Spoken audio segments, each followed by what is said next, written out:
आणि यानंतर आता पुढची बातमी अशीच बघूयात। विदर्भातील रामटेक मतदारसंघात ठाकरेंचा पक्ष निवडणूक लढवतोय, मात्र या ठिकाणी काँग्रेसच्या राजेंद्र मुळक यांनी बंडखोरी केली, त्यामुळे महाविकास आघाडीत घमासान सुरू झाले। त्यातच काँग्रेस नेत्यांनी या बंडखोरीबद्दल दिलेल्या कारणांवरती ठाकरेंच्या पक्षाने जोरदार घणाघात केलाय। रामटेक वरून मवियात रामायण। सुनील केदार हा मारुतीच्या बेंबीमध्ये बसलेला विंचू आहे। अपक्ष उमेदवाराला काँग्रेसची साथ। शिवसेना उबाठा रामटेक वरून आक्रमक।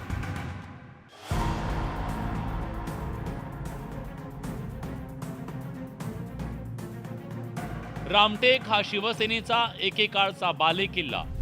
लोकसभा मतदारसंघात काँग्रेसच्या श्यामकुमार बर्वेंनी शिवसेनेच्या राजू पारवेंचा पराभव केला।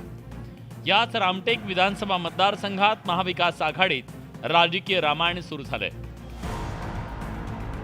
उद्धव ठाकरेंनी विशाल बरबटेंना निवडणुकीच्या मैदानात उतरवलं, तर या विरोधात नाराज झालेल्या काँग्रेसचे नेते राजेंद्र मुळकांनी बंडखोरी केली।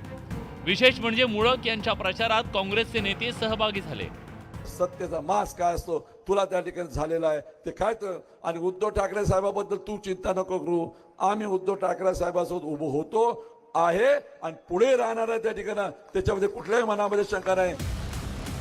रामटेकचे विद्यमान आमदार आशिष जयस्वाल आहेत। शिवसेनेतल्या फुटीच्या वेळी त्यांनी ठाकरेंची साथ सोडून शिंदेंचा हात धरला।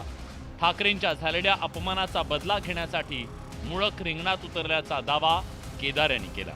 उद्धवजी, आम्ही एवढं सांगतो आपल्याला की आम्ही त्या रस्त्यावर चाललेलो आहे ज्या माणसानं तुमच्या घरी नमक तुमचं खाल्लं, त्या माणसानं तुमचा जो अपमान केलेला आहे त्या माणसाला त्याची जागा दाखवण्यासाठी आम्ही भूमिका त्याकडे घेतलेली आहे। केदार साहेबांना एवढंच बोलणं आहे की तो बदला घ्यायला उद्धव साहेबांचा आमच्या पक्षप्रमुखांचा आम्ही शिवसैनिक सक्षम आहोत आणि आम्ही तो अत्यंत व्यवस्थितपणे घेण्याच्या स्थितीत सुद्धा आहोत।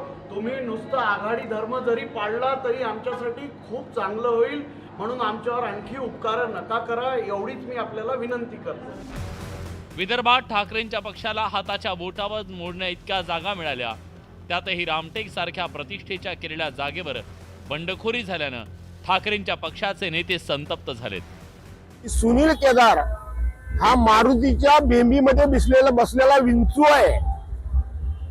सुनील केदार हा शिवसेनेच्या हिताचा नाही, तर तो मारुतीच्या बेंबीमध्ये बसलेला विंचू आहे। तो सातत्यानं शिवसैनिकांना डंक करतोय।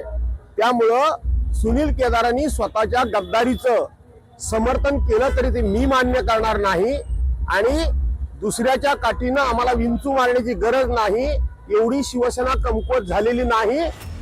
लोकसभा निवडणुकीवेळी सांगली मतदारसंघावरून ठाकरेंचा पक्ष आणि काँग्रेस आमने सामने आले। आता त्याचीच पुनरावृत्ती रामटेकमध्ये होतीये।